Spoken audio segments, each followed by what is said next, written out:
Miss ஆகிறோம். இன்றைக்கி Sunday பேச எங்களுடைய கார்டன் க்ளீன் பண்ண போகிறேன். க்ளீன் பண்ண எடுத்துருக்கேன்.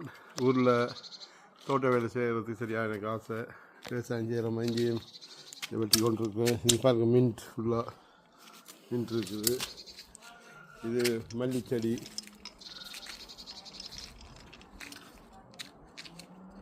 Hey guys, as you can see, it's May and it's close to summer. As you can see, to the mint tree over here. We also have olive tree. ஒரு மரம் பட்டு போயிட்டு ஒளிவு மரம் என்ன நடந்தது தெரியாது. சைட்டெல்லாம் கட் பண்ணி விட்டு ஆனால் பட்டு ஃபுல்லாக பட்டு போயிட்டு காஞ்சி போயிட்டு காடு. இது செரி மரம். இது நல்லா பெருசாக போய் கொண்டு இருக்குது. This is cherry tree and that was the apple tree over there. Apple tree இருக்குது. எங்களை கார்டன் பாருங்கள் எப்படி இருக்கிறது. கார்டன்